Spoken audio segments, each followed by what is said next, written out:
Hello friend जय जगन्नाथ मैंने मु पप्पू आपन स्वागत करची आउ एक नुआ वीडियो जहाँकि जानिबा 25 डिसेम्बर रे मिलवा जाउतिबा सुभद्रा योजना टंका विषय रे जदि आपणकर ई-केवाईसी पेंडिंग रही आउ स्वीकृति तिथि एप्रूव होई नहीं चलतु यही वीडियो माध्यम जाणीनेबा जदि आपणकर कौनसी भी भूल रही ताले शीघ्र जाई जनसेवा केन्द्र रे करि दियंतु नकले आपणकु 25 डिसेम्बर रे टंका मिल पारिबो नहीं।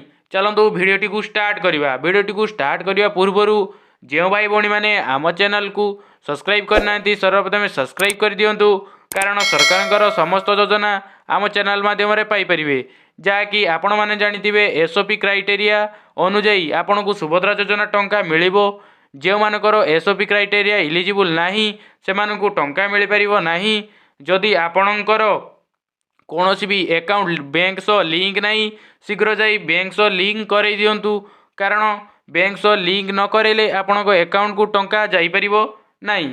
चलतु यही माध्यम जानिबा आपणकर ई-केवाईसी कौटी अच्छी एवं पेंडिंग होइतिले आपण कौन करेंगे शीघ्र आम भिडियोटी को देखंतु शेषरु लास्ट पर्यंत देखिले आपण सब जानीपर। चलतु देखिबा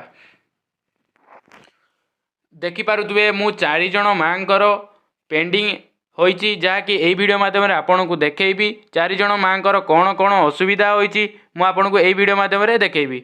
देखिपारुथिबे मांकर ई-केवाईसी स्थिति रही ठीक अच्छी देखिपारुथिबे मांकर ई-केवाईसी स्थिति पेंडिंग रही ठीक अच्छी आउ ई-केवाईसी प्रकार अपग्रेड होई नहीं ठीक अच्छी तांकर स्वीकृति तिथि एप्रूव हो जाइए जहाँकि स्वीकृति तारीख 15/9/2024 रही ठीक अच्छी तांकर पेमेंट स्थिति सक्सेस रही जहाँकि अकाउंट को ई-केवाईसी प्रकार न करथिले मध्य अकाउंट को सक्सेसफुली टंका चली जाइए जहाँकि राशन कार्ड रे ठीक ठाक अच्छी जहाँकि राशन कार्ड सह नाम अच्छी जहाँकि सब ठीक अच्छी ठीक थिले आपण को आधार कार्ड सह मैचिंग करी सरकार टंका देउचंदी जहाँकि आपणकर राशन कार्ड सहित ठीक अच्छी।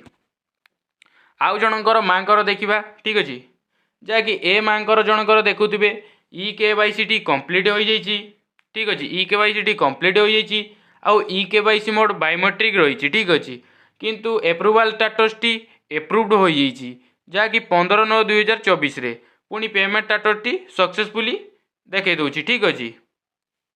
ए मांकर जनकर भी कंप्लीट हो जाइए ए माँ जनक भी टंका पाउछंती जदि आपण टंका पाउना कौन करेंगे मु वीडियो माध्यम लास्ट रे कहबी ठीक अच्छे।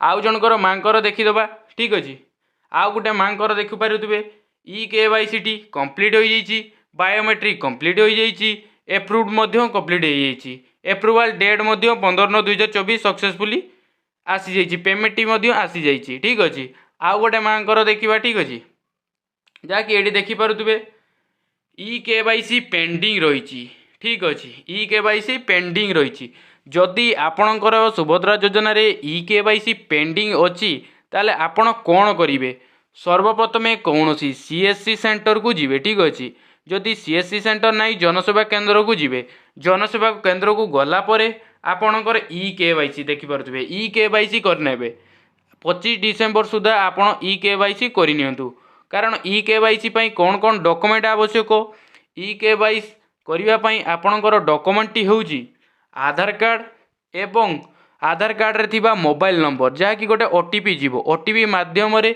आपणकर ई-केवाईसी करेंगे ठीक अच्छे ई-केवाईसी करदेले जहाँकि 25 डिसेम्बर रे आपन को टंकाटी मिलिबो जदि ई-केवाईसी करूना ताले आपणकर एमिति पेंडिंग देखेबो जहाँकि ई-केवाईसी प्रकार स्थिति आपन को देखिबा पई मिलिबो नाही जहाँकि आपणकर स्वीकृति तिथि एप्रूव हो जाइए आउ स्वीकृति तारीख देखिपारुथिबे 15/9/2024 रही जदि पेमेंट स्थिति सक्सेसफुली हो जाइए जदि आपणकर पेंडिंग रही ताले ई-केवाईसी कर दिंतु ई-केवाईसी न करेले आपण को टंका मिल पारिबो नाही ठीक अच्छे।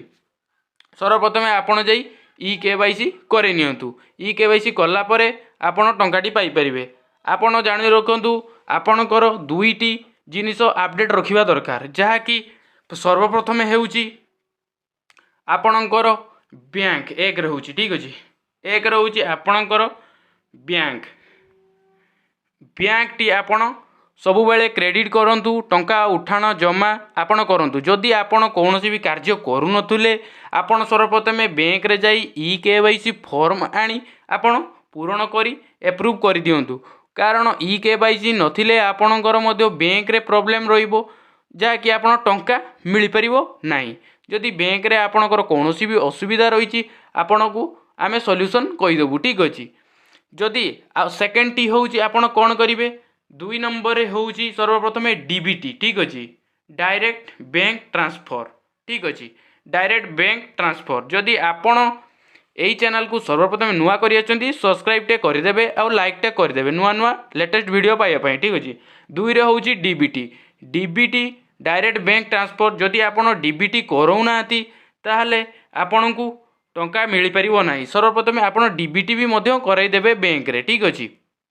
DBT କରିବା ପାଇଁ ଆପଣଙ୍କୁ ଆଧାର କାର୍ଡ଼ ଏବଂ ଆଧାର କାର୍ଡ଼ରେ ଥିବା ମୋବାଇଲ ନମ୍ବର ଏବଂ OTP ମାଧ୍ୟମରେ DBTଟି କରାଇଦେବେ। DBT କରାଇଦେଲେ ଆପଣଙ୍କୁ ଟଙ୍କା ମିଳିବ, ଯାହାକି ସରକାରଙ୍କ ପାଖରେ ଏତେ ଫଣ୍ଡ ନାହିଁ ଯାହାକି ଡାଇରେକ୍ଟ ଆପଣଙ୍କୁ ଟଙ୍କା ମିଳିପାରିବ, ଠିକ୍ ଅଛି।